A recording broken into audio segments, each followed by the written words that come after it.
Good evening, everybody. First, I'd like to open up a public hearing for the fiscal year 2025 Community Development Block Grant application. At this point, Ms. Fowler, will you please provide the detail for the public hearing? Yes, thank you, Mayor. City staff are in the process of preparing the Community Development Block Grant application for federal fiscal year 2025 entitlement funds in the amount of $308,627. As part of the program guidelines, this is the second of two public hearings being held prior to requesting City Council's approval of the grant application submission. The first public hearing was held on July 30th, 2025 at 4:30 p.m. in the Municipal Building Conference Room.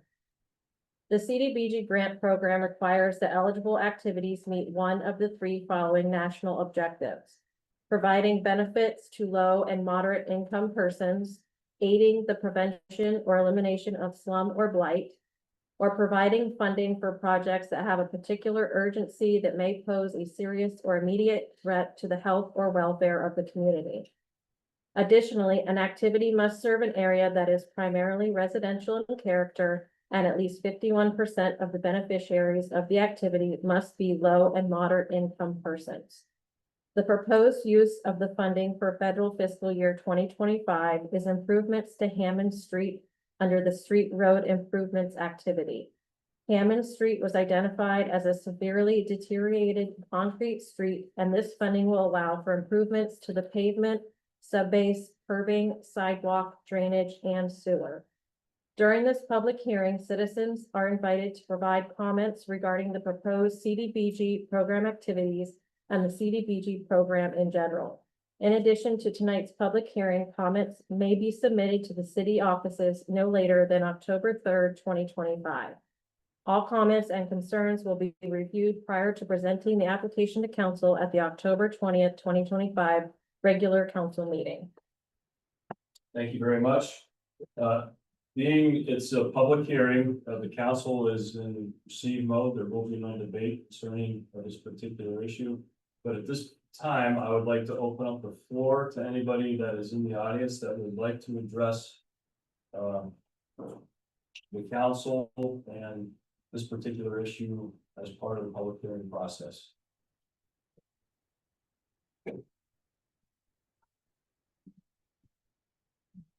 Okay, so hearing none, I am going to close the public hearing.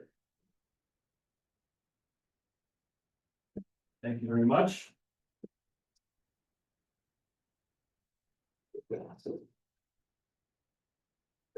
Okay. This time I'd like to open up the public hearing of the Warren City Council, September 15th, 2025. Please rise and join me in saying the Pledge of Allegiance. I pledge allegiance to the flag of the United States of America and to the republic for which it stands, one nation, under God, indivisible, with liberty and justice for all. Thank you.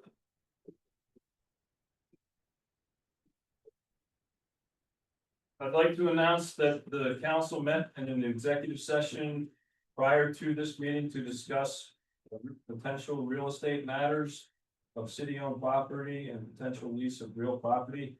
In addition, there will be an executive session to discuss personnel matters immediately after the close of this public meeting.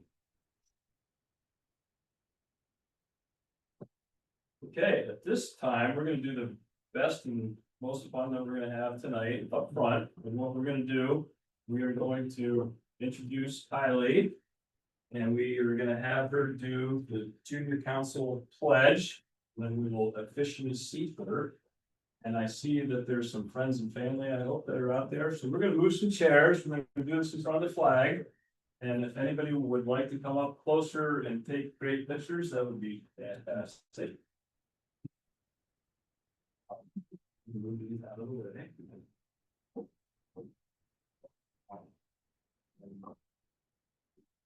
Scoot right in. We're going to do the signing ceremony when we're done. Okay. I think this should be painless, but why don't we stand in front of the American flag? If you want to raise your right hand, we'll repeat after me. Probably too long for watch the movie, this is really famous thing, but, anyway, the junior council pledge. I state your name. I Do hereby pledge do hereby pledge to faithfully perform the duties of the junior council person. to faithfully Perform the duties of the junior council member of the city of Warren. of the city of Warren, To attend all public meetings of Warren City Council. to attend all public meetings of the city council, And to provide input representative of my peers.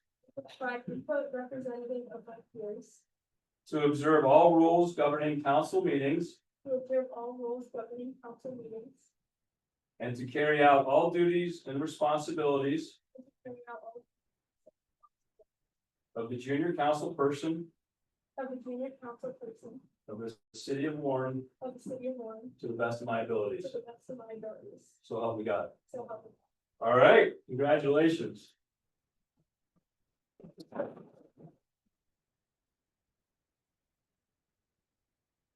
Sign here, and it is great, and I think the junior council program is something that I think we've had such great success with, and we've had such good fortune to have amazing young men and women that have been able to join us and learn more and contribute and provide a really valuable perspective of the younger generation to the city council and the deliberations that we undertake here and with the city staff.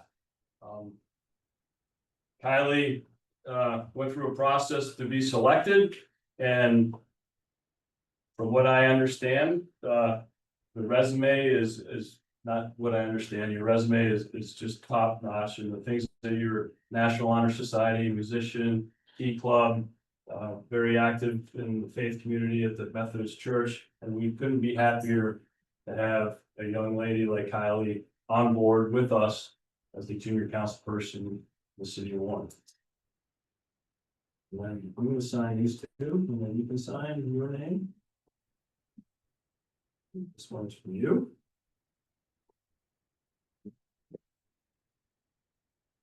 And we turn the floor over. You wanna say anything? Or we'll just get busy.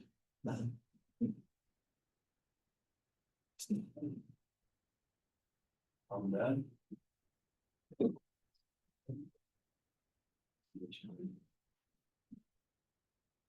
Thank you for having me.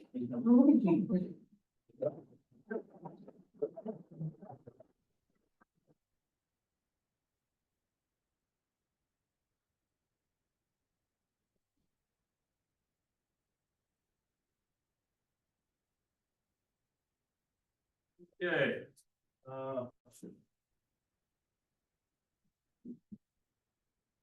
Mrs. Leary, will you please call the roll?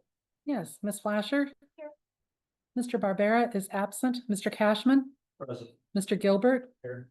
Mrs. McCain? Here, Mr. Villela is hoping to be able to join us via Zoom within a little bit. And Mayor Wortman Here. and Kylie Jerkowski. We have a quorum with 5 council members in attendance. Thank you very much. I want to thank everybody for taking the time to be with us tonight. I'm going to try to pronounce everybody's name, but if I missed it a little bit, I apologize up front. We have Marcy Drukowski and Ryan Drukowski, Kyle Dipple, Linda Shattuck, Mr. Kevin Sedella. I have a couple of names. Will Champlin, Sally Beckenrink, Jenny Phillips, Jim Decker. Thank you all for being here this evening. I look forward to further conversation. At this point, I would like to open up the floor to anybody that would like to address the council for any issue that is not on the agenda. Okay, hearing none. Moving on to 3, motion to approve tonight's agenda. So moved. second, Okay, we have a motion and a second. Any questions, comment, or debate on that? Okay, all those in favor, vote aye. Aye. All those opposed, vote nay. Okay, that passes unanimously. Are there any motions to amend the agenda? Kind of statement. I make a motion, we not amend the agenda. We have a motion and a second, and then question, comment, or debate on that. All those in favor vote aye. Aye. All those opposed vote nay. Okay, that also passes unanimously. Agenda item 4, approval of minutes from the August 18th regular meeting and the August 25th special meeting. Ms. Flasher. I have a question on the August 18th regular meeting minutes, for the recognition of visitors. Is that supposed to be Al Hendricks? And Wendy Hendricks? Is it Al Selsey and Sylvan? That may very well be. That one was difficult to read. Okay, perfect.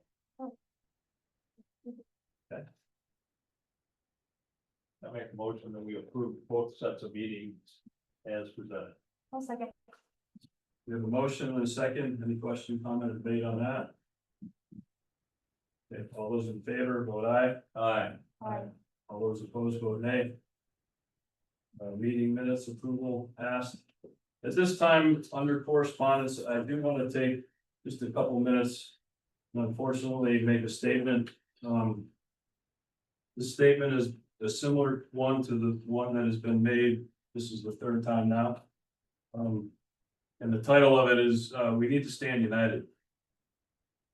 As you know, on Wednesday, September 10th, Charlie Kirk, a man of strong Christian faith, conservative commentator and founder of Turning Point USA, was brutally assassinated during a stop in his nationwide speaking series, The American Comeback, on the campus of Utah Valley University.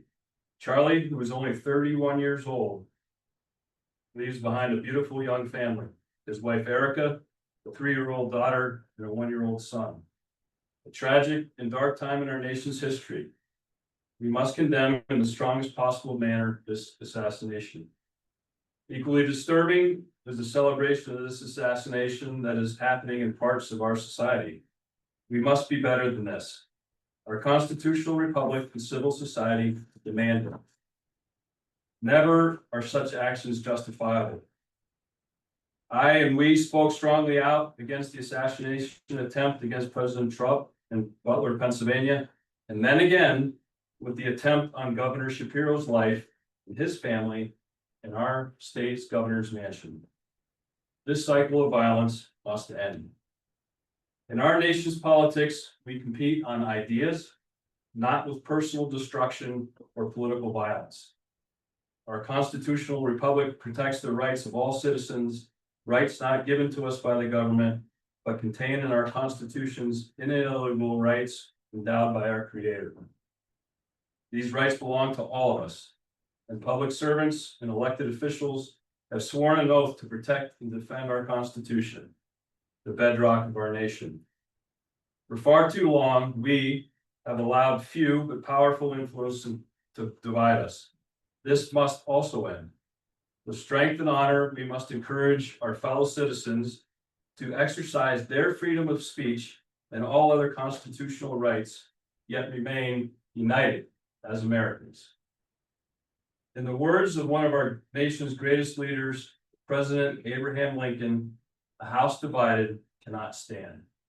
We, the people, must be the force that keeps this great nation united. God bless America. And thank you. Ms. Leary, do you have any other correspondence? No, Thank you. Okay. So that moves us quickly then into our business part of the agenda. Is Mr. Malala able to? I do not see that he has logged into the Zoom.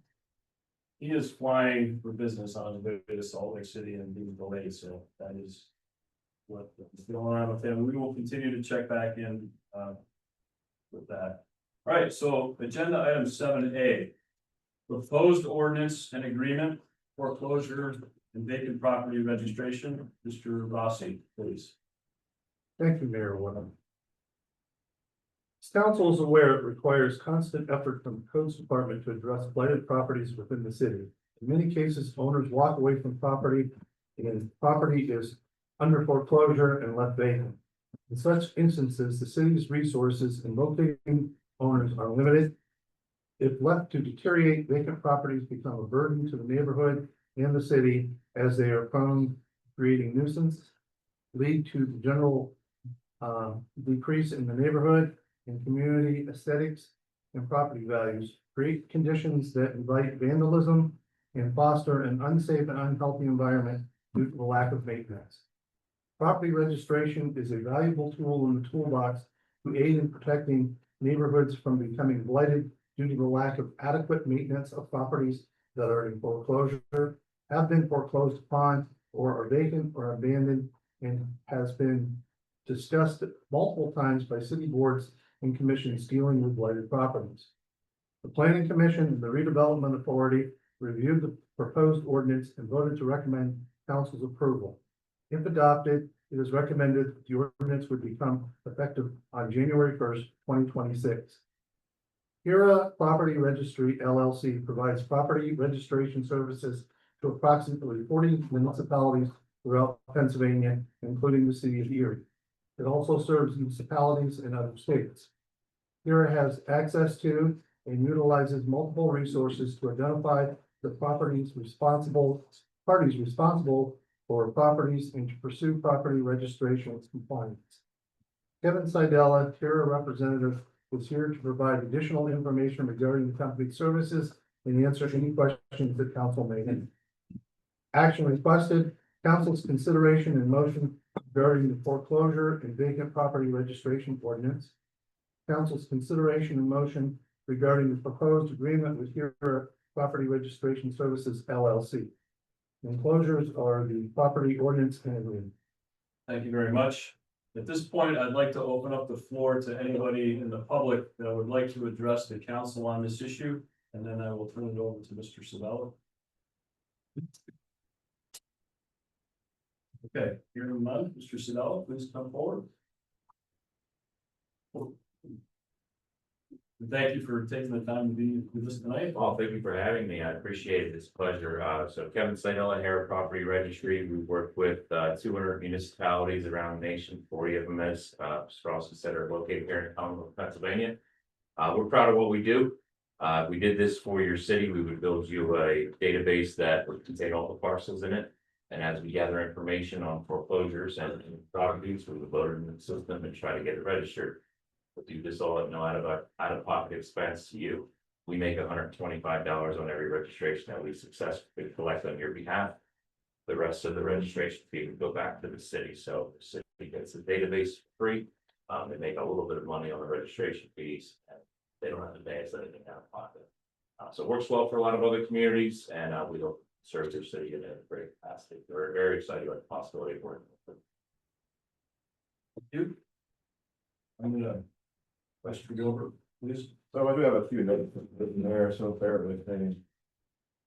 Page 1, the ordinance.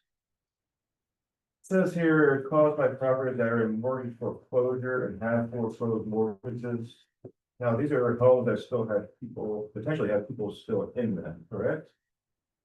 They could So- be occupied, correct.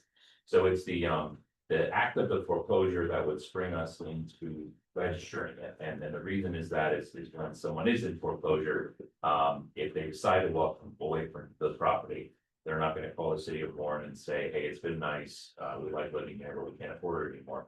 They just leave and it becomes the problem of the neighborhood. So what we're trying to do is essentially address the force before it leaves the barn. So upon foreclosure notice with the county, we will spring into action, register with the foreclosing entity, the bank that issued the note, not the resident. So that way they can assign a property manager to someone there, so it doesn't become your problem. Are there times where there's a foreclosure action, but then it gets reversed? Absolutely, you register property every single day. So if the person settles up with the bank and the bank no longer has that foreclosure note on it, we simply deregister the property. Whether it's jumping the gun and charging fees for someone who's already going through a rough time, they might get out of the foreclosure action and it causes additional heartache for them. We're not charging the individual, it's the foreclosing entity, it's the bank. The bank pays that fee, not the person. We all know that's gonna get passed on, so. I've done this, rich $10,000 a month, does take passed on. They reverse the whole action. I've never seen the bank bill someone. Okay. Now, if that ever happens, let us know, and we'll reimburse them. We don't want to see this be a charge to your residents on the foreclosure side, it's supposed to be banks. The vacant property side is different animal. Alright, and then the next one here, page 2. Let's see. And the owner has done at least one of the following, which is engaged with real estate agent, and he approved of active independent marketing. It says here, frequent advertisements in print or electronic media. So if someone wanted to get around this whole process, they could just create a website, say they're actively marketing it, and then be done with it, correct? That is an exemption for the vacant property side, and if they're actively marketing. Correct. Now, if you consider actively marketing, you just make a website, do the webpage, be done. But I think that's kind of open loophole that I feel we need to both out of. All right.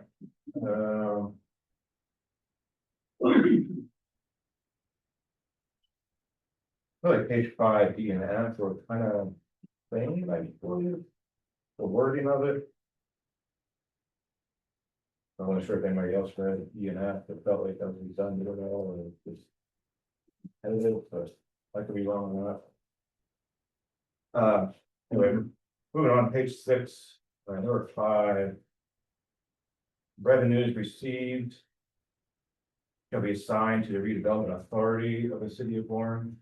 I know when we were discussing all of this and hashing everything out, we talked about gathering the fees and create a pool where those funds would be earmarked for sidewalk improvement, roof improvement, stuff like that for the community. Right, and all those would be going through the redevelopment authority. They would be the entity then that would build this program, and administer this program. Are we 100% that's what's gonna happen with those funds, that program will be built?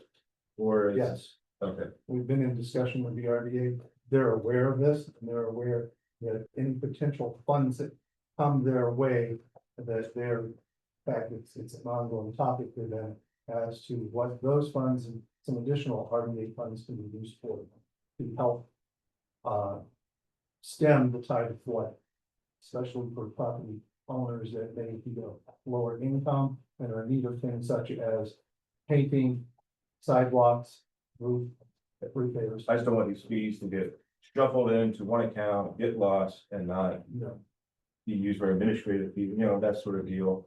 I just hope there is 100% gonna be a program for roofs, sidewalks, yes, there is, yes. okay. We have been, in fact, the city financial director and myself, we're in discussion with the RDA for some of the funds already.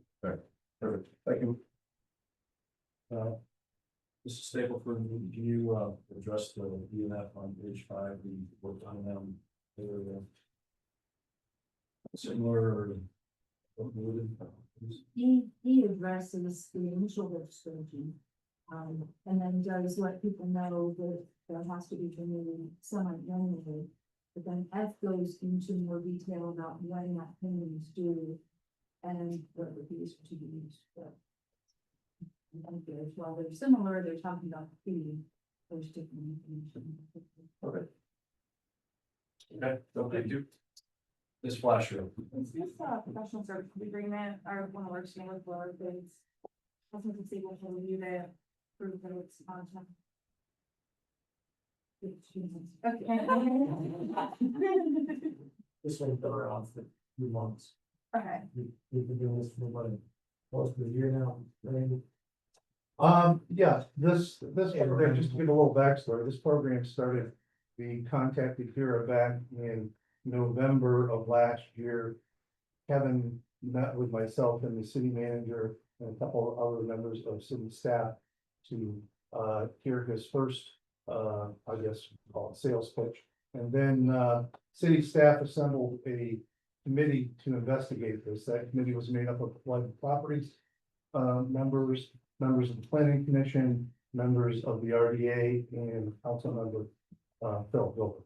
So, throughout the spring and summer months, the committee continued to review this, made adjustments to the ordinance so that it fit into the criteria of what the city of Warren usually has for their ordinances as a month. Let's just sit down if I may. For those who are part of the conversation, could you give us like a 30-second elevator pitch as to what the benefit of something like this is? So you talked about how it works, but how could our community benefit? Sure. But I mean, sometimes when a home is in foreclosure, for example, or it's vacant property, it takes a tremendous amount of staff time to sort of play Sherlock Holmes to figure out who can be held accountable for the maintenance of it. Sometimes the city will use its own funds to hire someone to go out there and cut the grass, do the bare minimum process, but that's all belongs to the taxpayer. The idea of this is to provide you a system, doesn't cost you anything, will pay for itself. And we're good for nothing, a free resource for the city to use. I don't want to tell you anything that isn't true, it's not the ultimate elixir of life, but it can be an important tool in your arsenal. So if your staff spending a lot of time on 1-800 bank numbers, we're gonna do that for you and get you the name of a property manager, someone that can be held accountable. That makes sense. Yes, looking for consent. Good question. Does anybody else have any additional questions? Again, So is this is carte blanche for businesses and residential? Correct, it would apply to commercial. And then, what if a property is vacant but not blighted or simple? Vacant but not, so it doesn't meet the definitions spelled out in the ordinance of something that would be. I mean, I guess that's what I'm saying, so it wouldn't be the definition. No, it's not defined by the ordinance, we're not gonna try to register it, that's. I would say that's to check one of the boxes on what the committee has worked over the last couple of months on that. Sort of spell out what would be the definition of vacant or foreclosure is one thing, we know the definition of that, that's coming to the courthouse, so it's two silos, the vacant silo and the foreclosure silo. Foreclosure silo is bank action. That's filed at the Warren County Courthouse, we're gonna know those, that's, I don't say it's easy, none of this is easy, but for your perspective, it would be easy.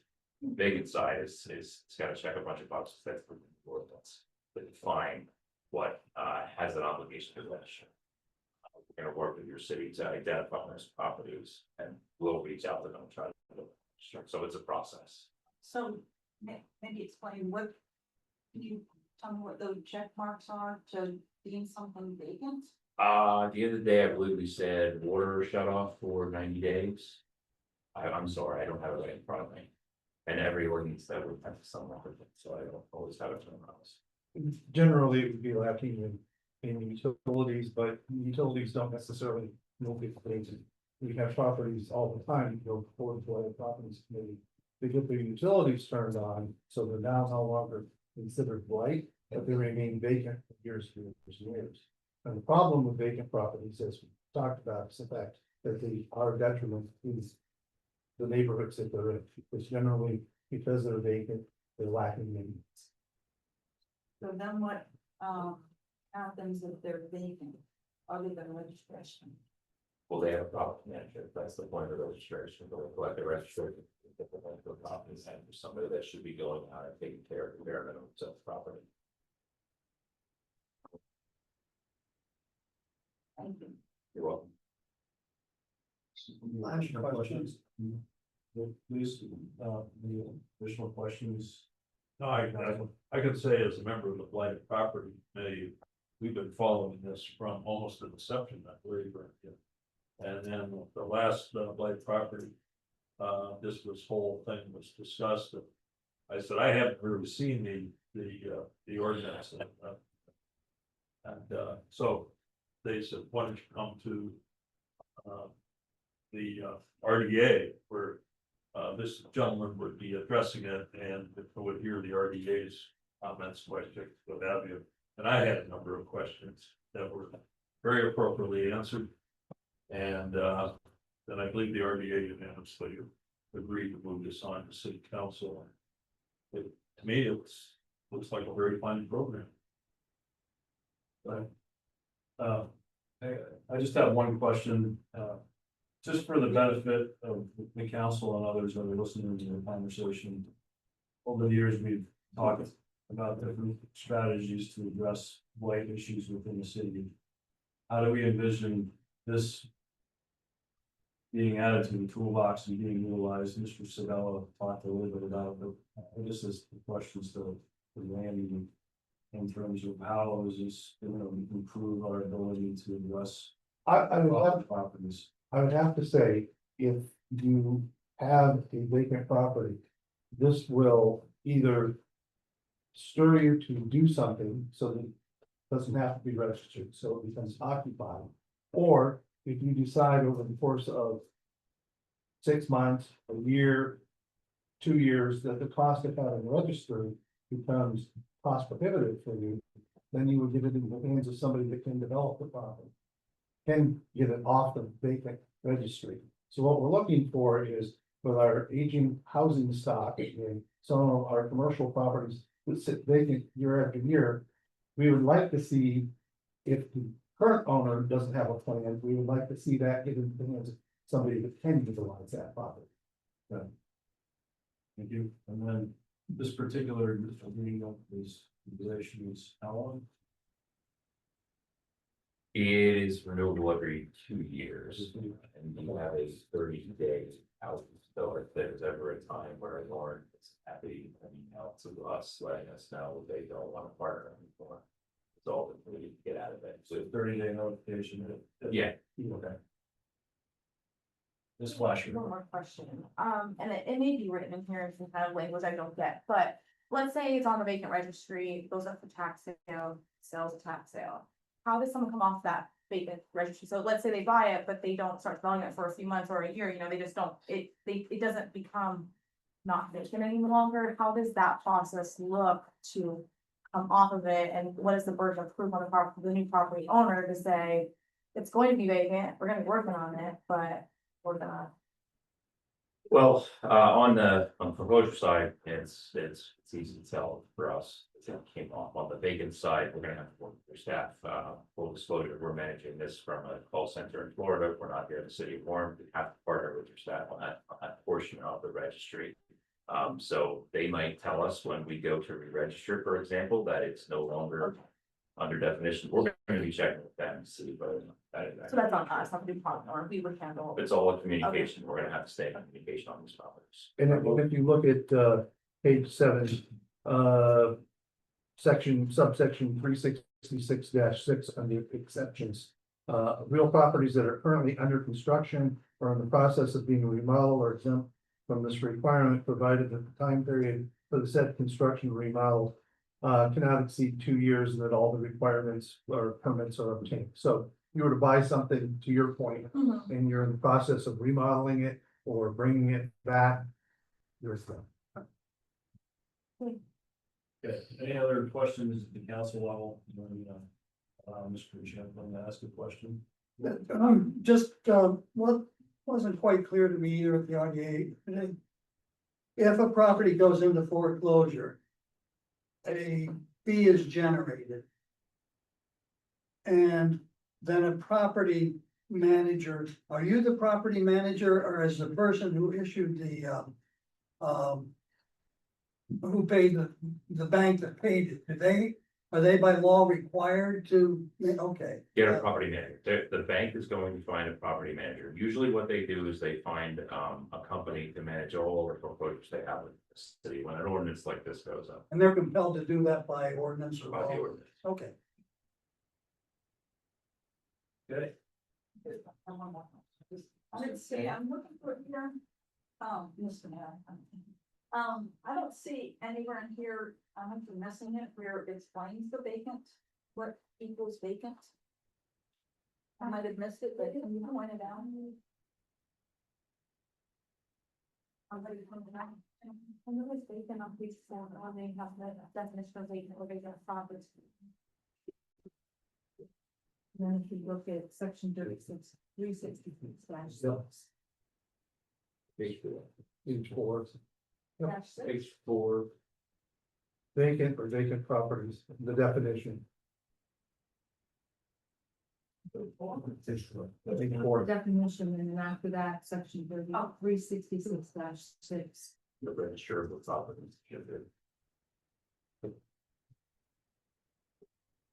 That's on page 7. That's actually. And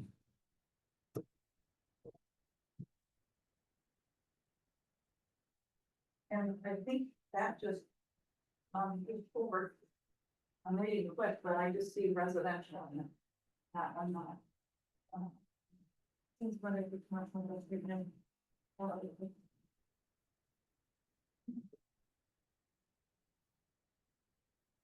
Well, intended to be used as a residence, or, okay, or for any other purpose. General industrial.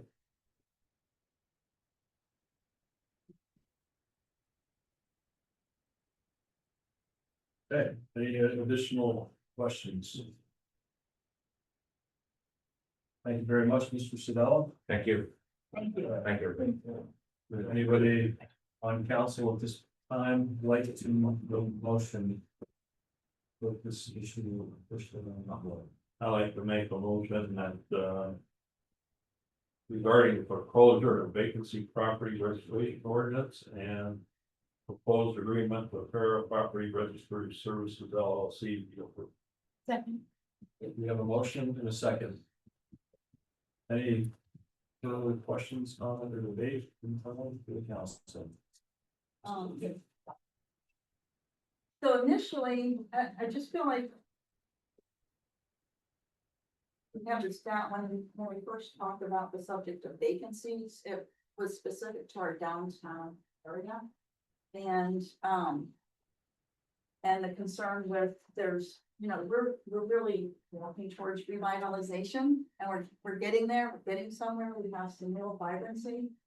And it just doesn't seem like this does enough to actually encourage people to do something with their building other than storage. And there's several buildings that people own and are paying their utilities downtown, but they're still using, and it's been for more than 2 years, and they're still using them for storage, the buildings for storage, and that impedes our ability to revitalize. And the people that have those buildings, they have $125. So that's not gonna really encourage them to do anything different. So I just feel like for the biggest need right now towards our revitalization effort, this does not do enough. Thank you. Any additional? Any thoughts on that? In terms of- It may not do enough, but it's a step in the right direction. It may not address what you're talking about for the downtown, but it does address some of the steps in the comprehensive plan for blight in general, for residential blight, for neighborhoods that have to put up with that year after year after year. So I understand where you're coming from, Councilman McCain. But at least it's a step in the right direction. It's not a status quo, we're just not turning a blind eye to blight. It's Any other comments or questions? Okay, we have a motion that's on the floor, we have a second. Mrs. Leary, will you please call the roll? Yes, Ms. Flasher, Yes. Mr. Barbera is absent, Mr. Cashman, Yes. Mr. Gilbert. Yes. Mrs. McCain. Mr. Valella is absent, Mayor Wortman. Yes, Motion carries with 4 votes in the affirmative. thank you very much.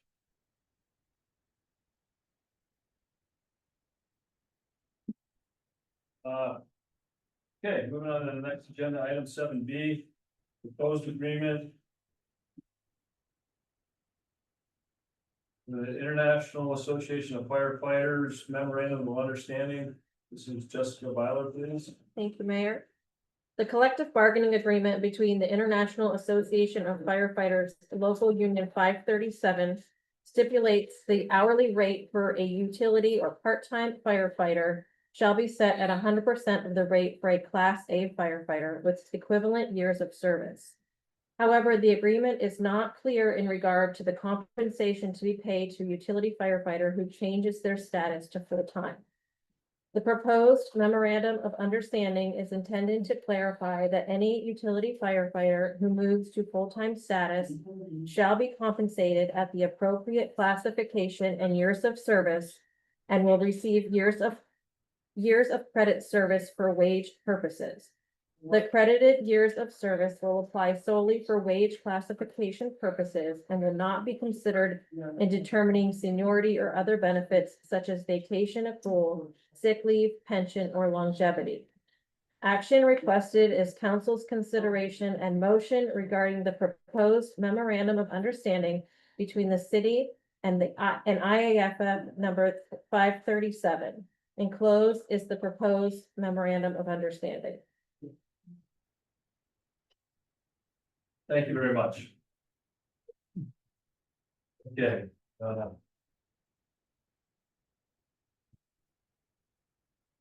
Would anybody in the audience like to address this particular agenda item at this time? Okay, hearing none, we will turn it over to the floor. We open it up to the council. Any additional discussions, conversations, or do we have a motion perhaps? I'll make a motion that we approve this and then Okay, we have a motion and we have a second. Any further question, comment, or debate on this issue? Ms. Flasher. Thank you, Mrs. Fire, for continuing this and looking out for our firefighters and our police and, doing the hard work and reads and I appreciate that. Okay. We have a motion and a second. Mrs. Lilly, can you please call the roll? Yes, Ms. Flasher, Yes. Mr. Barbera is absent, Mr. Cashman, Yes. Mr. Gilbert. Yes. Mrs. McCain. Yes.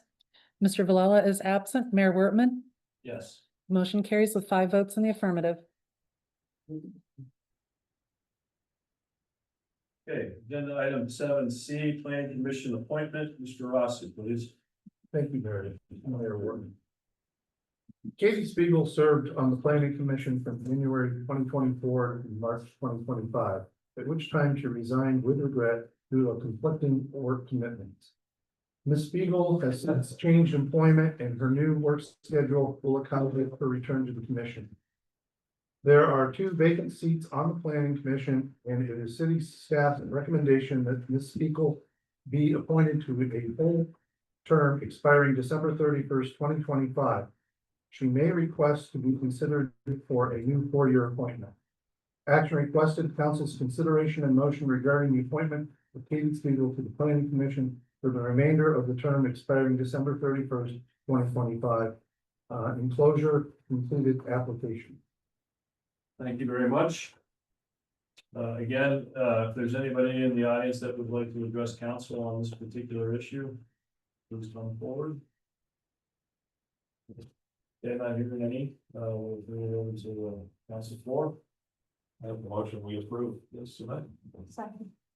We have a motion and a second. Any further question, comment, or debate? Mrs. Leary, can you please call the roll? Yes, Ms. Flasher, Yes. Mr. Barbera is absent, Mr. Cashman, Yes. Mr. Gilbert. Yes. Mrs. McCain. Yep. Mr. Villela is absent, Mayor Wortman. Yes. Motion carries with 5 votes in the affirmative. And we thank Mrs. Katie Spiegel for her willingness to continue to serve the city in this capacity. And as you know, the group continuously makes the shameless plug that the city runs largely on volunteerism, and any volunteerism that we can get is a welcome addition to the efforts here in the city. So thank you, Katie, and we look forward to working with you on the planning commission in the future. Okay, agenda item 7D, disposition of surplus property. Chief Scriveri, please. Thank you, Mayor. Council periodically authorizes the disposition of supplies, materials, and equipment that are no longer suitable or necessary for city operations. The following police vehicles are presented for council's consideration. You have both of them listed. They're both 2020 Ford Police Interceptors. Action requested, council consideration and motion to authorize disposition of the stated surplus vehicles in a manner permitted by city code.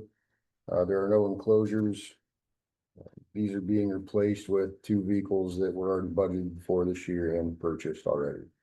They're currently at the upfitter. So when the two new ones come in, these will be going out. So the 2025 budget that we went through last. Correct. time, we'll give you fruition of delivery of those vehicles. Correct. Okay. 3/4 of the way through the year. Right. That's how it works. We're gonna speed it up. Not on us, that's not on. So, Like, Okay. and then we approve this. Second. we have a motion and a second, I'd like to open it up to the floor, if anybody would like to speak to this issue. Okay. Not hearing any, we have a motion and a second. Any question, comment, or debate? Just a quick question. We're on a good cycle for the vehicles, right? You're all laid out. Yep, so previously, they were on a 4-year rotation. We've done a better job with upkeep and maintenance, and we pushed that out to 5 years now. And it's staggered, so you might buy, I can't recite it off the top of my head, but every few years we buy 2 at a time to replace what we have. Similar vehicles, they're all the Ford Explorer chassis That's correct. or something. Yes. Okay. Any other question? The motion and a second, Lisa Haley, please call the roll. Ms. Flasher, Yes. Mr. Barbera is absent, Mr. Cashman, Yes. Mr. Gilbert, Yes. Mrs. McCain, Yes. Mr. Valella is absent, Mayor Workman. Yes, Motion carries with 5 votes in the affirmative. very much. Okay, then the item 7E. Worx. The host, please. Items there, this item was placed on the agenda as directed by the council.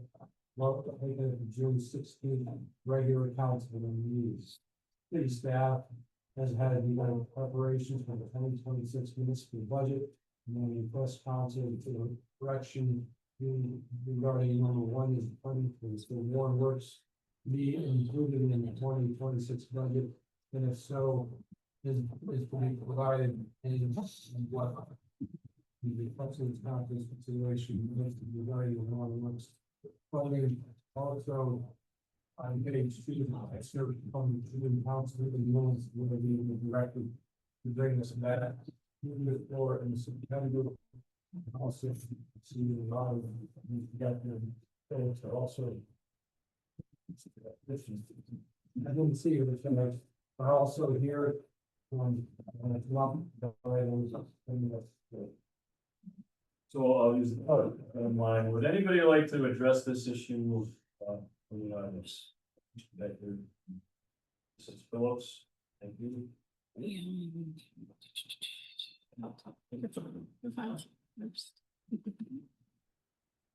Well, getting the.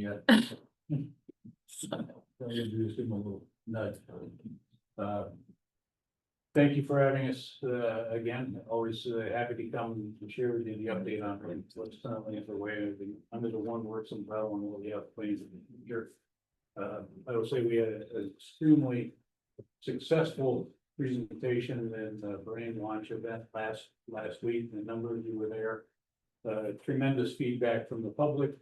Was exceptionally well attended. I think the enthusiasm that is growing and continuing across the county for this program and the things that we're doing.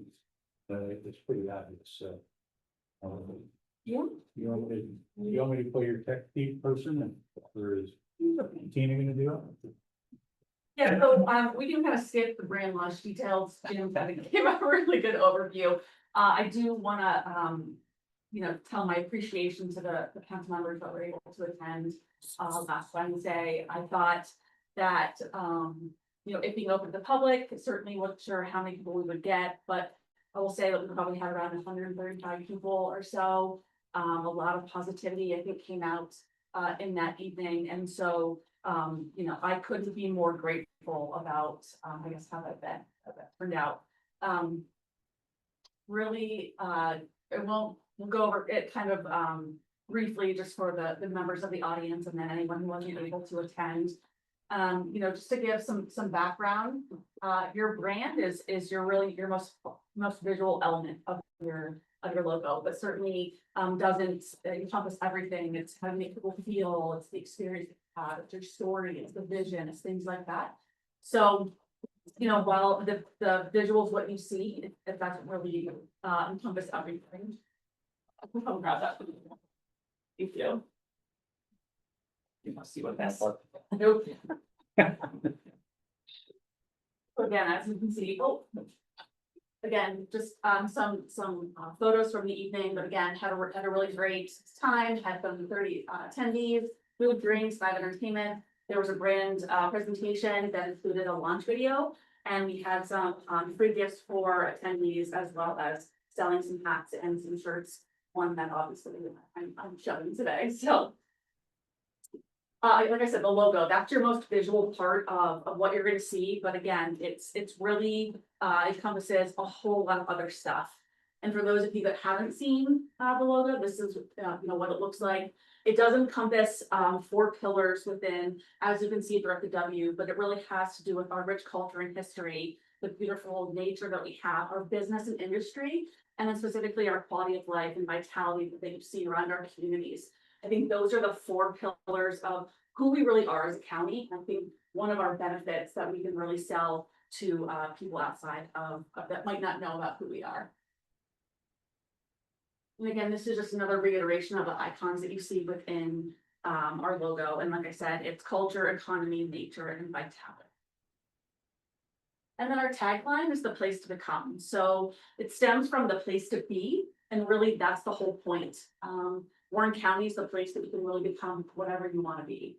And that's, you know, if you want to be a full-time student, if you want to be a stay-at-home mom, if you want to be a city council member, if you want to be an entrepreneur, it's really giving you the opportunity to do and become whoever you want to be. And I think that's the real beauty of what we have to offer in our communities, as well as across the county as a whole. Our manifesto, I know that some of you have heard this, but I'll quickly read it. Here in Warren County, possibility is a way of life. Here, entrepreneurs triumph, creatives flourish, leaders rise. This county, this community will fuel your ambition, awaken your passion, ignite your imagination, and celebrate your victories. This is the place for innovation and tradition, exploration and relaxation, for following trails and carving new life. Live here, work here, build here, travel here, rejuvenate here, fulfill your life here. Warren County is the place for all of life's greatest. And these are some of the copy that we will kind of pick bits and pieces out for marketing and advertising, but it'll also be very centered around specific audiences and what we choose to include with this copy and other. So moving forward, our marketing plan, we'll have 2 strategies, a retain and a grow. Certainly we want to make sure that we're retaining who we have in Warren County. That's the residents we have here across all of our communities. So we'll see a lot of familiar tactics like a newspaper, social, some digital ads, merchandising, obviously what you see. But a lot of it will be community collaboration and events. So when I say community collaboration, it's the project work that goes behind the scenes from Worx. It's those efforts that we take with other municipalities, townships, organizations, and groups to help become a better community in collaboration. So it's, you know, creating more mobile hotspots in our communities. It's giving events, it's many grants for events in communities. It's working with, you know, Randy and his group to signage across the county. It's things like that. It's just a lot of things that we can do to bring more awareness and continue to improve Warren County.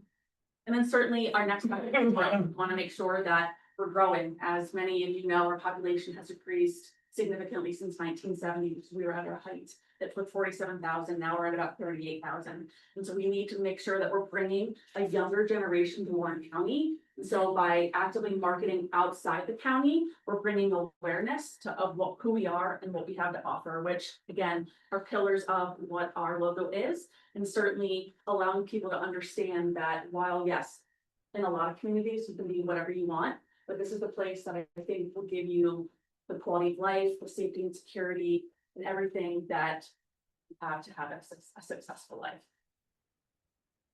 Our target demographics, obviously, we want to make sure that we're hitting some of those urban cities in Pennsylvania and surrounding states. So Philly, Pittsburgh, Harrisburg, Lancaster, York, specifically Buffalo and Rochester, I think.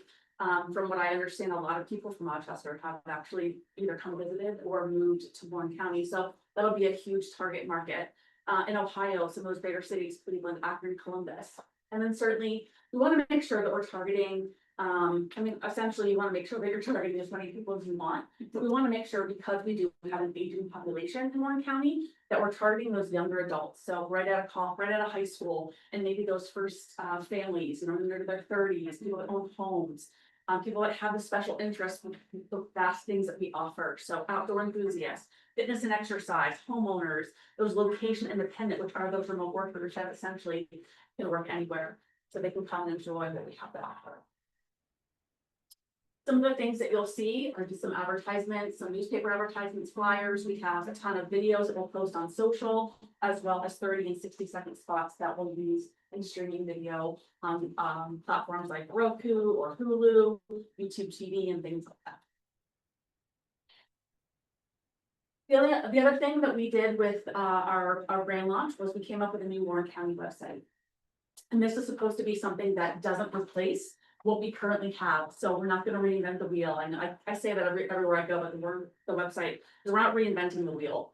We're going to have this as a one-stop hub resource that our marketing and advertising will drive directly to, so that people can understand what we have to offer from living, working, exploring, potentially doing business here. And then what we do is we then point out externally to those websites that are the experts in those areas. For example, Explore Here, we're going to give you some of that basic information, make sure you understand what we have to offer. And then Visitor Center has a really great website that they really detail what we have to offer, everything that we have between, hiking, fishing, boating, things like that. And so they're going to be the expert that we're going to point people to. We do also make sure that we have contact us forms on the website that will come directly into WCCBI, and then we will filter to the appropriate people if we're unable to answer that question for that individual. Specifically, I'm hoping that we get a lot of traction around, doing business here and jobs and things like that, so that we can point people in that right direction where they need to go to find that information. Like I said, it's going to serve as a central hub for all of our marketing and promotions. They'll showcase, like I said, living, doing business, and exploring in Warren, and it's going to connect everybody to those visitor sites. So we launched on Wednesday night, I'm sorry. So again, from an analytical standpoint, we can derive what we've seen since then. It's not going to be immaculate, but at least we can get a quick overview. So we've had 1,300 page views on the website. With that, it's 285 unique users. That means, of those 1,300 page views, it could be people coming multiple times, same user coming multiple times. 392 sessions. So that means that those are the total number of sessions, and within that is comprised of the 1,300 page views. We've had 21,759 site events. So that could be someone watching the videos, clicking around to the other pages, clicking around to the trails that we lead you on based on information. So if you're on the Live Here page, at the bottom of the page, we always try to take someone and entice them to dig further into the website by creating that action for them to go deeper. Visitor device, again, that's super important. Everyone's mobile. So obviously that's not a surprise that a lot of people are coming to the site on their mobile device, next with tablet or desktop and then tablet. And then site traffic, it's direct. So a lot of people are either clicking on a link that they see or typing it in directly. And then social is the next highest, driving those referrals. I didn't put on here, but social analytics today, I posted just a video this mid-morning, and we already had it was shown 606 times. Our views on social are up 1,000% in the past 5 days. We've had 51 new followers, which is an increase of 24.7%. The video itself on social has had 1,336 views. I'm sorry, the event video I posted about our brand event on Wednesdays had 1,336 views, and 81% of them don't even follow. So just some really good things that I think that we've had in the last 5 days alone. Again, as we continue to move on, social strategy will be a huge thing. really featuring the website and enticing people to get information, specifically those that follow us, and hopefully as people share out. And then certainly social advertising to people outside of Warren County, again, will also hopefully make sure that this is a high traffic area. I will say there's some specific metrics from a city standpoint that you guys would love to see, and that we report on you on a monthly, bi-monthly, quarterly basis. Please feel free to let me know, and I for sure generate some reports for you guys. Our launch video that we have shown at the event. We do have a channel. It's Warren County PA, the place to come YouTube channel. So if you're on YouTube, please feel free to subscribe. We've had over 1,000 views since it was launched on Wednesday night. It will be broken out into 4 pillar videos, which will also be on here. And then every other video, specifically to advertising and other featured videos we decide to create, Correspondence Media will be helping us with those. They'll also be on here. So it'll be hopefully a vast library of videos about Warren County that people can share, and that will be utilized for advertising. Co-marketing, this is something that will be starting. We have a marketing toolkit. So co-marketing is when 2 brands decide to kind of collaborate together to promote each other's products and services. So when I say co-market, it's me going up to businesses, offering to help them put the Warren County logo on their own website or in their own marketing materials to have that united front when it comes to Warren County. There are audiences that I may not be able to capture, but a business might be able to. So again, the more we can get the logo out, the more that it can become a linkable action. So specifically, if Warren General wanted to put our logo on their website, it would be a clickable link for someone to learn more about Warren County. I also envision that on our major employer or any employer that we have across Warren County, we provide specific language and information about who Warren County is for their own recruitment efforts. I think that'll be a huge thing to make sure that as someone is looking into our businesses, they understand not only what that business has to offer from an employment standpoint, but what Warren County has to offer. The marketing toolkit will encompass a lot of that stuff, as well as people just coming out here that do want to collaborate. We will have our brand guide out there as well as logos for them to be able to use. Yeah, I don't know if you want to talk about some of our upcoming projects. Yeah, I think all of you know, we have 2 tracks under Warren Worx that we track internally at the chamber in terms of expenses and revenues. There's the administrative track that covers the cost of managing this, the cost of salaries and so forth. Marketing is included under the administrative piece of the puzzle. Now we have special projects, and a lot of that really goes to the desire of donors that we have coming in. Some folks are telling us, we're not going to pay for your marketing, it's smoke and mirrors or whatever, but we want to pay for the hard stuff. We want to pay for something you're actually doing something, you're delivering a product. So we separate out the project numbers from the administrative numbers, and we report that out to the Warren Worx executive team every month on where we stand with those. So looking forward, we're working on the 2026 budget, just like you folks are going to. Some of the projects that we've identified or we see coming down the road for next year are continuing the hotspots. We put 5 hotspots, community-based Wi-Fi hotspots in around the county with Tibutte, Sugar Grove, Sheffield, Warren, and also one in 2 in Youngsville, actually, is a partnership with Youngsville TV. So those are up and running. We have the mini grants that to help foster and promote events in each one of those communities as well. So we're looking to continue that into 2026. Some of the potential sites for the hotspots include Warner Park and Russell. What's that?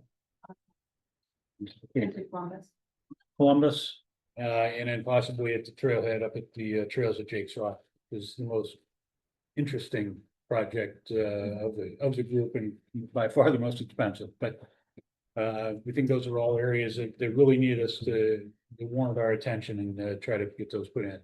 Again, we want to duplicate the mini grants for community-based support in events. The child care facility exploration, we've been working with the JAMS Foundation out of Erie, who has a really unique structure for child care delivery. It's kind of a residential, the management team is actually resident within the facility, which allows a 24/7 service provision. So we're working closely. We just released doing a engineering study of an existing building to see if it can be retrofit to meet the requirements of one of their facilities. The 3D video tour is a 3D tour of local businesses that's being facilitated through the Career Center. It gives the students of the Warren County School District, whether they're in a career center or not, the ability to put on 3D headsets and not get sick and actually wander through a business and preclude the need to take those children out of the school and into the facility. So we're hoping that really broadens the exposure of opportunities in Warren County with the student population. We've been working with the city staff on bringing Ribfest back to the city of Warren next year, and I think that's kind of like a done deal if we can get Rivers right. So for the most part, pretty close. Ribfest coming back. We look at our events, special projects funding as possibly a Kickstarter for some of the expenses there. Looking at a Warren County Career Day that we've been talking about doing in March down at the Urban Distribution Center. We've been asked by the McKean County Visitors Bureau to partner with them next year on the Kinzu Rocks Awake event. That was held over Labor Day weekend, was hugely successful. There's a lot of upgrades that are needed at Kinzu Beach, but one of them for events such as that level is to really upgrade the electrical system and distribution.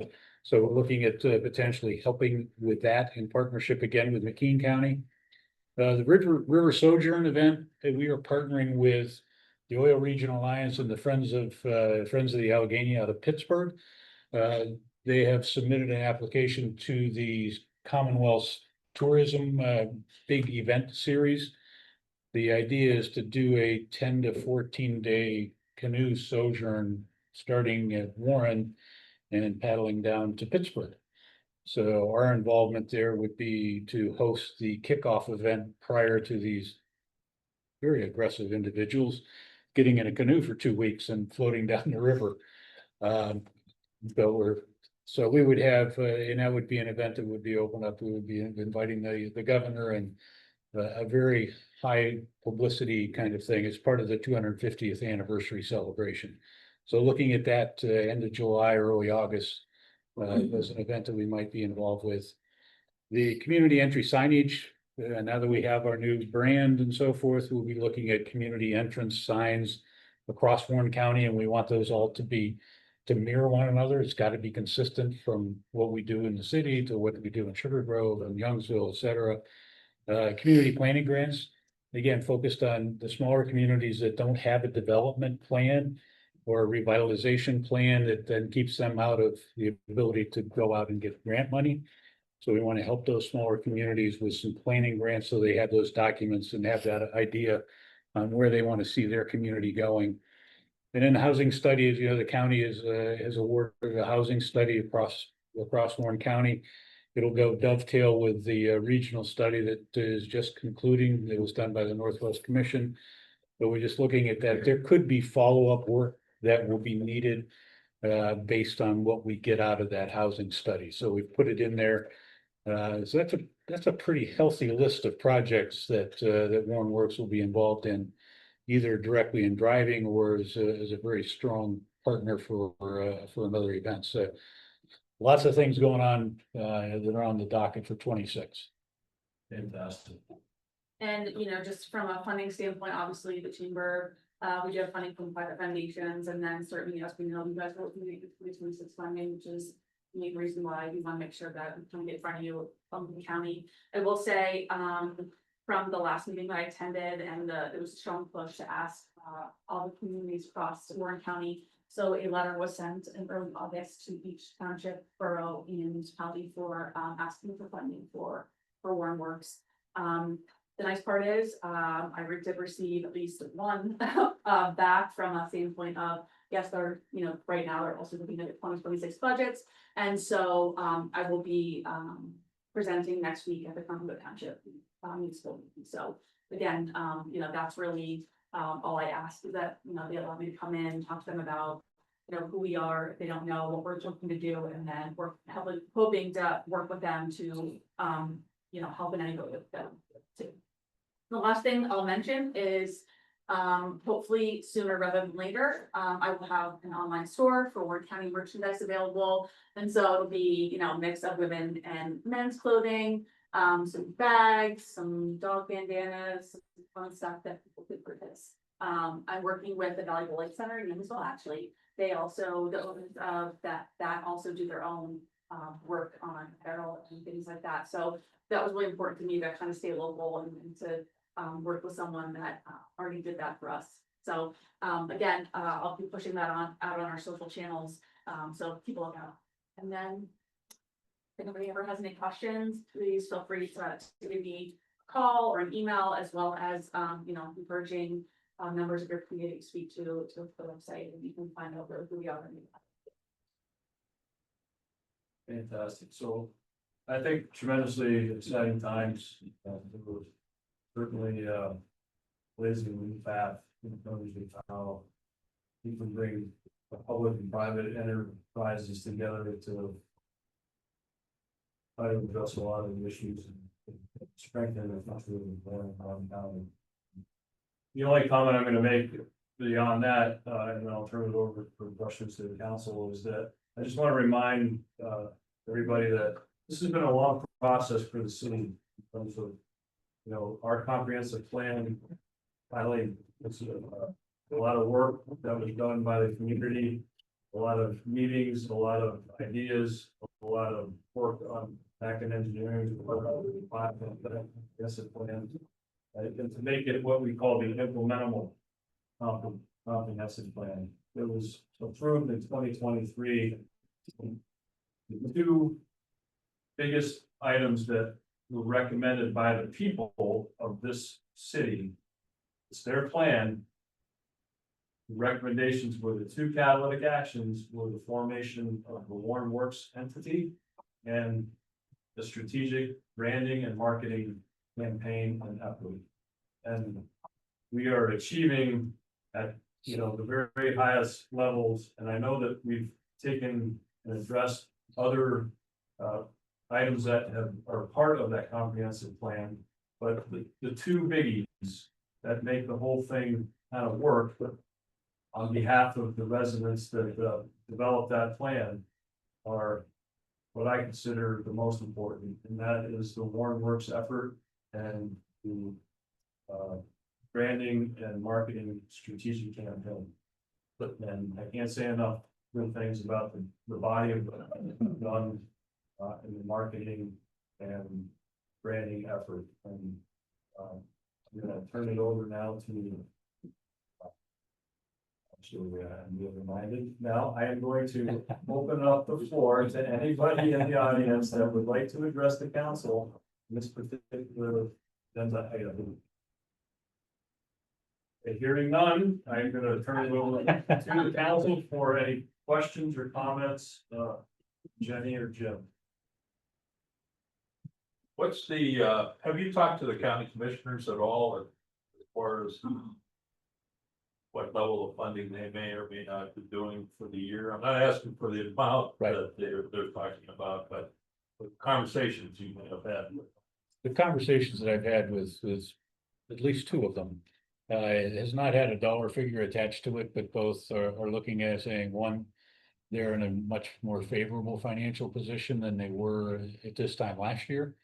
So it gives them some enthusiasm looking to get into their budgeting process. And they are both support, not to say that the third isn't, I just haven't talked to the third individual, but there's definitely an obvious desire to return to funding and support of the initiative. At what level, I have no idea, but there's a high level of enthusiasm and interest in getting back into the support pool. And I will say that Josh Cotton, who's the county grant writer, is highly involved in what Worx with.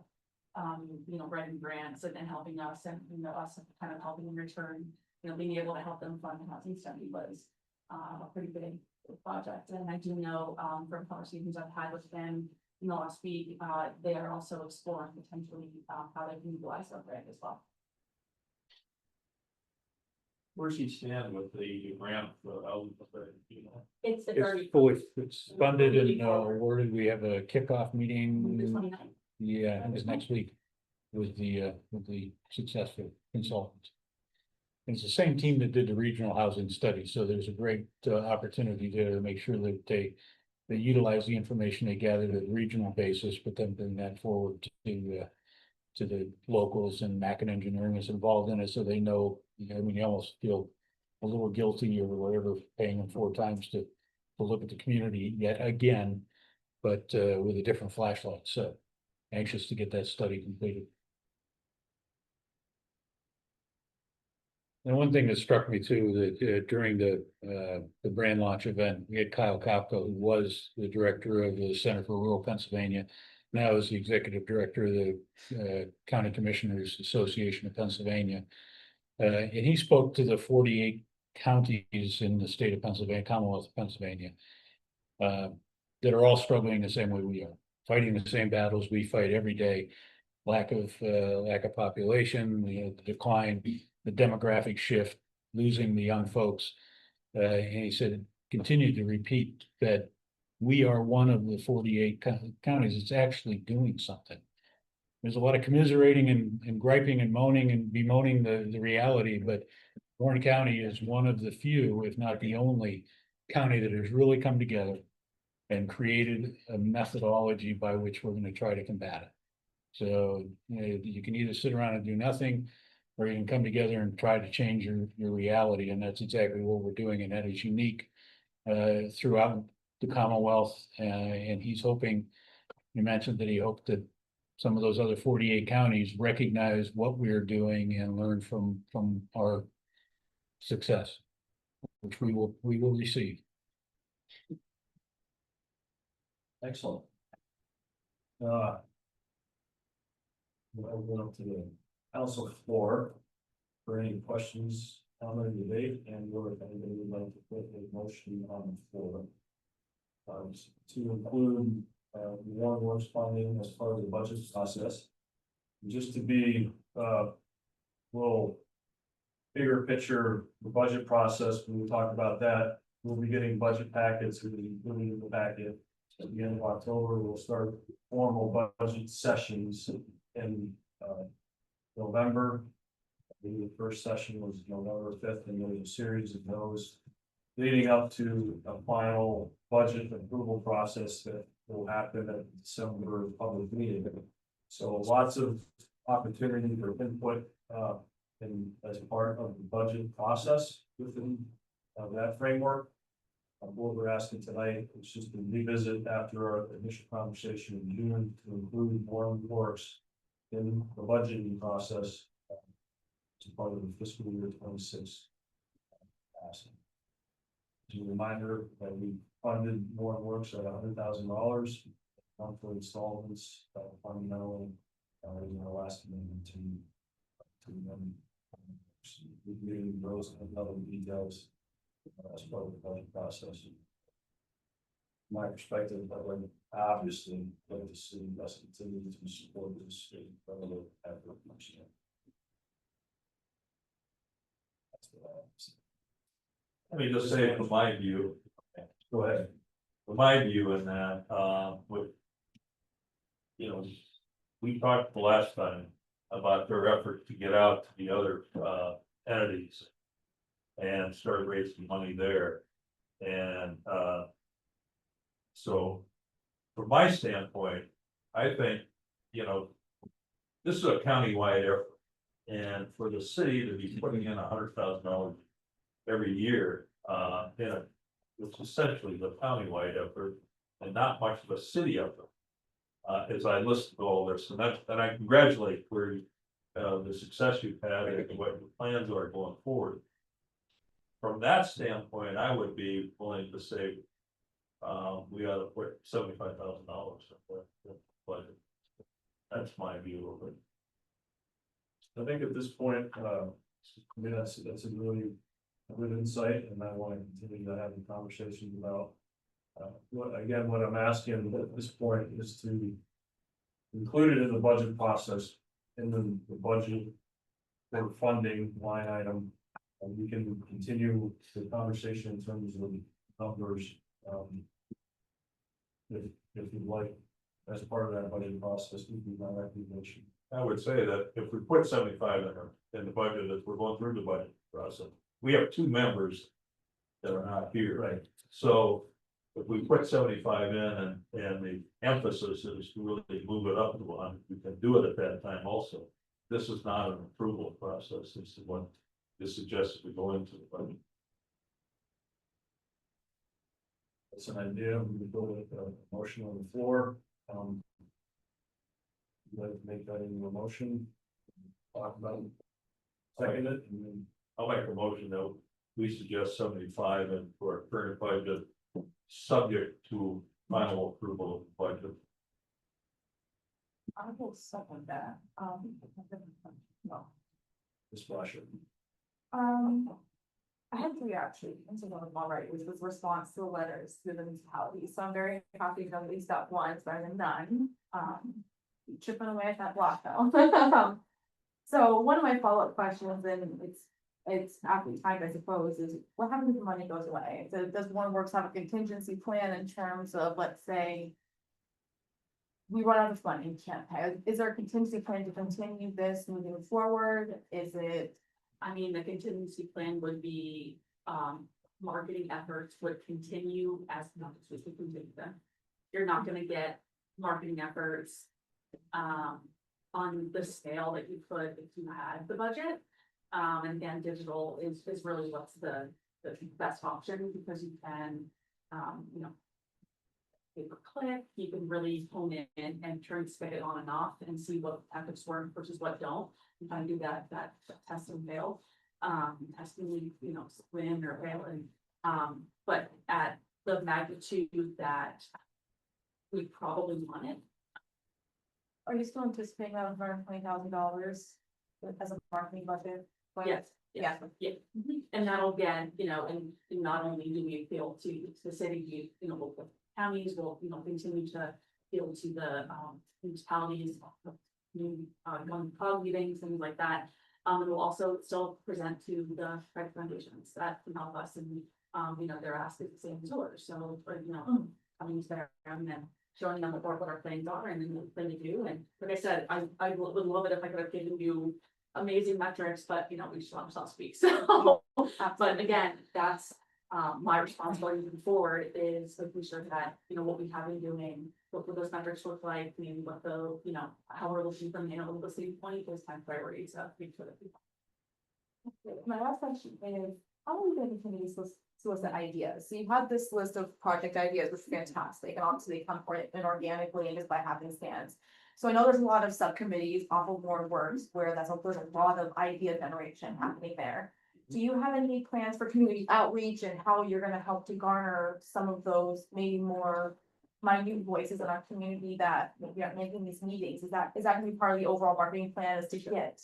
Sure, and I think it's the push to become involved is also while we attend events and I go out to municipalities and talk to other groups that ask us to come in. But I think an outward community reach throughout, you know, PR and communication standpoint, which should definitely be a great idea, specifically because, as you know, things become really, you know, when it's something's coming out, it's super exciting, we want to be a part of it, and then things kind of trail off. And so again, the people that want to be involved are going to be involved and help make the difference. But yeah, certainly we want to make sure that making the public aware of what we're doing and then garnering that call to action for being involved is something that will probably continue doing as products come on the table and as we need extra partners to do things. But I also think it's getting out there and making sure that we're people and they understand that what we're doing and what. Yeah, no, that's great, because obviously through the work of the last year, there's been a lot of really great community engagement, and I think that with it being one county, one voice, it's very important to get as many of those voices as possible. And if I may venture from a question into a comment, because this time last year we sat around here and I was vehemently not supportive of this endeavor. I think I made that very clear. I was very finite in that opinion, and I said no. And a part of me said, if you guys can prove me wrong, I will say that I've been proved wrong.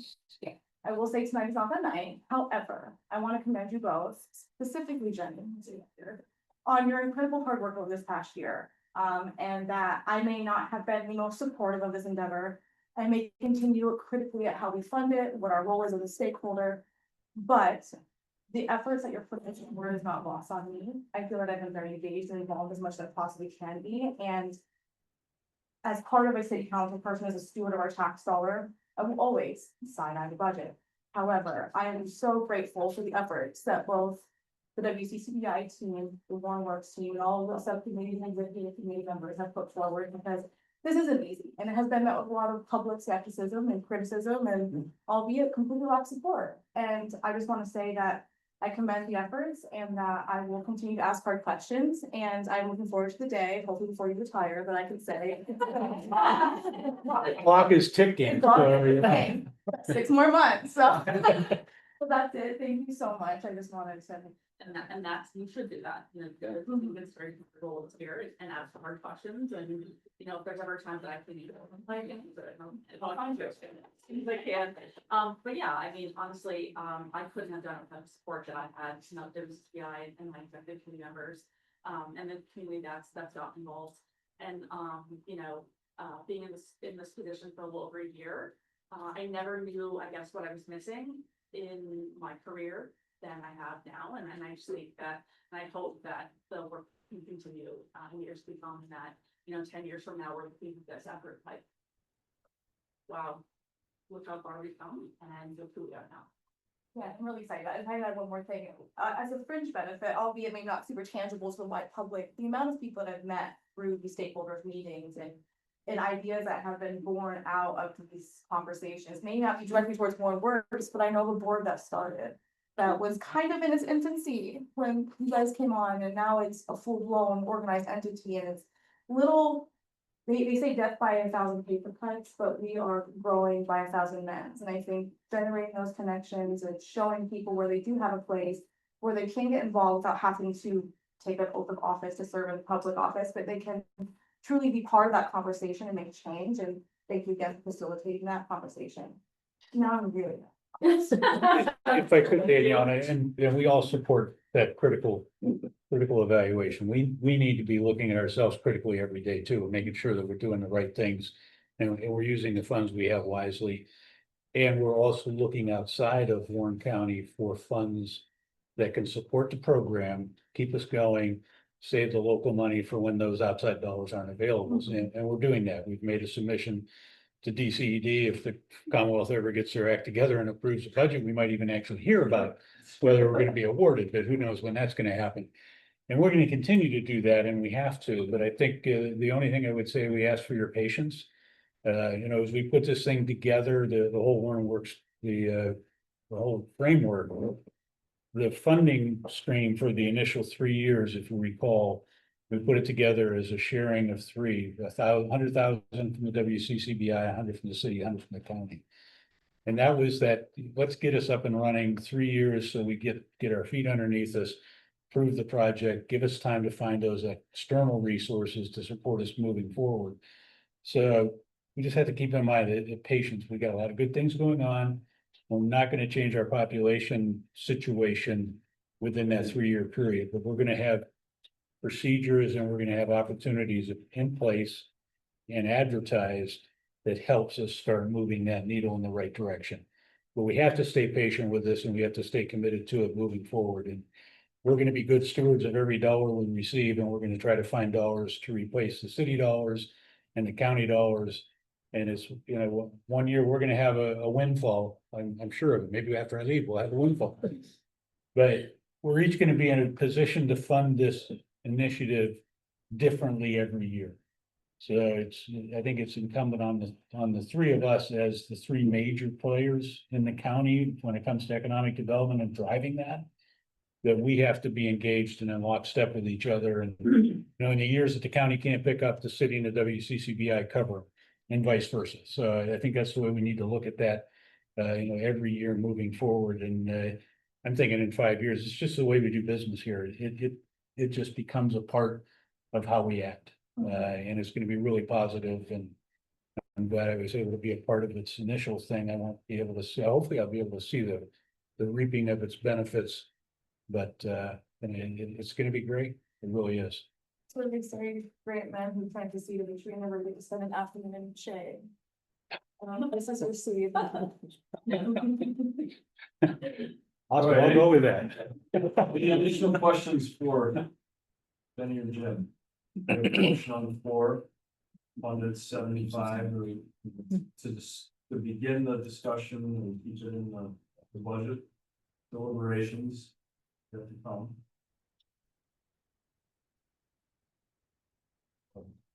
Hearing none.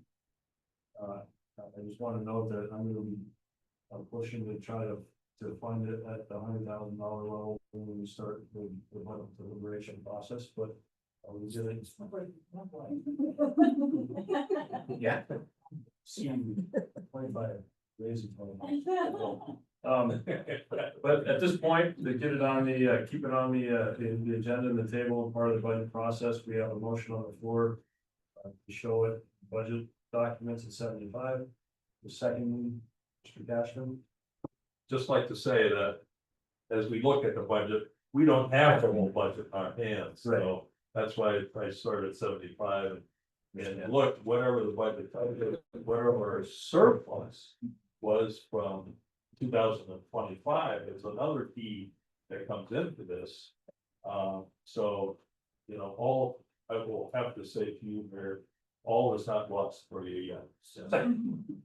So, but that's my conservative view as we start looking at the budget and saying, then is there room that we should be doing this a little more, that would more concrete, and then having the rest of the council.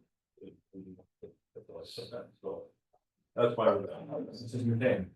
Just quickly, help me understand. So generally the budget copied every year, and then we have this on the agenda tonight because of adding what's in the agenda. No, because as part of the review process, and the way that you remember, we started basically mid-year when we started the funding. When Worx hired Jenny in June, and then that triggered.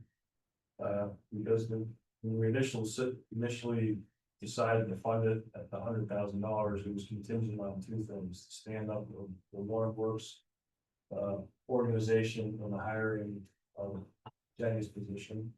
And then when those two things happened, so then that triggered basically a year later review. And then because we wanted to get it closer to budget process season, we decided that we wanted to relook at, you know, again in September, make sure that we wanted to include it as part of the budget deliberation. So that's kind of how the timing. Okay, I just didn't know how stuff got on the agenda, not on the budget, like if you have Yes, to have a motion to get it on the budget. No, it was a holdover from the discussion from June that we wanted to revisit in September, and Mr. Holtz remembered. So we decided to have the conversation again tonight before we, as you said, we wanted to. One other comment, if I may. One of the reasons that we were also doing this is because back in June, I said we should give Worx a heads up as to where we're heading as far as funding is concerned. As best as we can, so they have time if there's a gap that they can, you know, fill that. And so we're giving, as far as I'm concerned, I'm in favor of 75. Depending on what the budget looks like, we could go for that. So that's on my thought process, and giving them a heads up what's ahead sooner than waiting until December when we pass it. All right, one last, any final questions, comment, or debate before we, Mrs. Leary, call the roll? Mrs. Leary, please call the roll. Ms. Fleischer? Yes. Mr. Barbera is absent. Mr. Cashman? Yes. Mr. Gilbert? Yes. Mrs. McCain? Mr. Valella is absent. Mayor Wortman? Yes. Motion carries with 5 votes in the affirmative. Much. Okay, that takes us through this component of the agenda. Yeah, committee updates, we're gonna skip Worx, for obvious reasons, just wanna go with the comprehensive plan task force for now. Thank you, Mayor. The task force met on September 9th. Topics that we discussed was the downtown mural project, the Midfest event for next year. We received a report from the downtown committee that the first Friday in September was well received. Their scarecrow contest had 11 downtown businesses participate. Their next project's coming up. They have a fall festival, which coincides with homecoming for Warren. So that's on October 3rd. They're asking downtown businesses to participate, find ways to showcase their businesses. On October 4th of that weekend, we'll have the return of the Trail of Treats over at Crescent Park, along with downtown businesses participating. November 1st through the 29th is their Sasquatch scavenger hunt, which will be used to help promote people to shop locally downtown prior to the start of Christmas season. On November 29th, they will be promoting the National Shop Local. And then on December 5th, we have the downtown Christmas parade and Christmas walk. That's a really long list. Sounded like a lot of great activity. Any questions for Mr. Rossi or additions? There was talk about going on farmer's market on an evening. For the fall festival, they are also encouraging vendors to participate in the downtown area. So some of the vendors that come to farmers market, be it produce or some of the crafters that they have, they'll be reaching out to ask them to possibly set up downtown on the October 4th, and then also to return on Saturday the 5th. So they're also trying to help promote the farmers market that. Thank you. Okay, any other questions for Mr. Rossi? Thank you. Anything, any updates on the riverfront development efforts? Yeah, city staff is continuing to look for additional sources of funding, and has actually identified recently a potential source of funding through the Appalachian Regional Commission. So city staff is working to prepare a grant application, to submit to that at the end of October. So, and we have that big one. We've been talking about, okay. Group from, okay, awesome. Marketing committee, anything from marketing committee or any questions? We haven't met 6 months. Okay. So, Council of Governments. I will say, I think marketing committee guys are ready for the brand launch. So that's. Council governments. So last meeting was standard, but not tense. So there's a lot of really good discussion over kind of our state of our emerging services with EMA. That there's hazard mitigation. I won't bore you guys with the details. We talked about the hazard mitigation plan, the municipality required to sign off, things like that. We talked about the success of the Kinzu Rock the Lake event. It was fantastic. I know it was a variance of participation numbers, but it was quite large and great regardless. There is some ongoing construction on Long House and High Citrus in New Mexico, so that's exciting. Other than that, it was standard for the commissioners talked about the reassessment. There was some talk about military, how to identify that, how the police municipality was going to be able to budget appropriately, the equation they need to establish appropriate village. And then we'll leave that to city staff and guys. Other than that, I'm cool. The City Government Day, community engagement, that's me. We are doing an event on October 23rd. We reached out to the TU, the charter, homeschooling, more kind of Christian school, and obviously the school district. And we've gotten good feedback from everyone, and we're finalizing our location this week. And we're sending some invites out to probably everyone's sitting here, no pressure, but. Thanks. And, we'll probably have an update next month. So in the event that Yep. past years you said they moved from church, okay. Yep, and because we have a larger pool of students, we are looking at a location, actually, Jenny Phillips is also on the committee with us as well, along with Boston, and. It's really exciting because we got Alan Kugler is at the COG. Alan Kugler, if anyone's familiar, was a pivotal foundational member of the COG here in Warren County and he gave us, a disappointed dad speech. He was a little bit disappointed in some of the work that we've done since he's left, but I think that kind of reminded us that we need to keep working harder and we need to keep the conversation going and we've got to do whatever it takes to save the county, and that's his words. It's save it or else, and a part of me thinks it's dramatic, but a part of me thinks it's right, and so. It was one of those meetings where I feel like a lot of opinions and a lot of conversations happened, a lot of pent up frustrations were let out, but I think people left. It was very spirited, it was entertaining, there's pizza, so like it was okay, but yeah. But again, I think that was the most lively I've seen COG be in a long time, and that in of itself is a huge marker of a step in the right direction. And I think if we can just keep building on that and, you know, try to come, I encourage any other council member, please attend the COG meetings, it's necessary. So if you need a few groups that get countywide attendance, and countywide internet. Basically, but, yeah, that's basically it, it's gonna be better. Okay, well, thank you for the council of governments update. Department reports, does any council member have any questions of the department heads? To go over? Seems familiar, I know I've already asked this before, but, police chief, Megan's law violation, 15, but 0 last year this time. Why is, jump? Let me, I just address changes or something like that. let me bring up my report real quick. What's that about? So anytime we have to do a community notification, whether somebody moves or there's a change of employment, the state police gives us all the information, then we go deal with that. So there was an increase in that for this year. As far as like an actual, I don't know how to word this, an actual like sexual assault type Megan's Law violation, that wouldn't really be applicable for that line. So it's minor, but it just seems like there's a lot of it.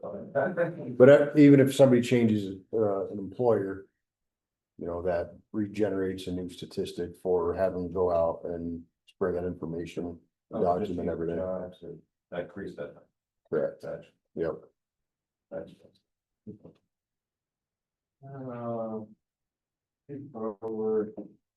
There was one triple overlap. Yes. Can you kind of elaborate on that? So basically, the triple overlap we had, within the same, basically.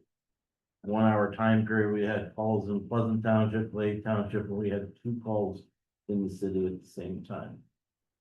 So we're seeing more of those more frequently now, recently, but it's an unmanageable number at this point, but we are seeing an uptick in the number of frequency of multiple calls. Get tighter and tighter. Yeah. These calls. And we still maintain, keep, you know, especially on the EMS side, keep one ambulance in and we run a QRS, so. You know, we're still able to hold to that. We have, I mean, we've had a couple instances where, you know, we've reserved for help one ambulance as per your wishes, the council's wishes. Yeah. Any other questions? Gilbert? I like to Splasher. piggyback off with Mr. Gilbert's comments, that was another thing you mentioned at COG, is that we're seeing more units coming out of service during the daytime for longer periods of time. Is that contributing to that at all? Or is it just coincidence? No, I would say that contributes, that because if the other agencies are taking them out of service. Outside of the, you know, they had the normal 5 AM, 5 PM that, you know, that the original agreement started with, but we're seeing more pulling outside of that. And so obviously that opens the potential to have calls in those time periods. That was one of the chemicals that had a lot to say at the cog, and that was one of them, where this is, we're gonna start seeing that reliance on our services because we're mandated by law to respond if we're called out, but you know, it's a whole bigger issue than we talk about right now, but under the cog, it's a big issue. The pizza's going on. They're great, and sometimes there's crazy ones, so. Okay, any other questions for the department heads? Okay. We have approved minutes for boards and commissions for your review and approval, or not approval, but removal. And that leaves us to 10 item 11. Mr. Mayor, may I get a motion to adjourn? Parliamentary, Meeting is adjourned.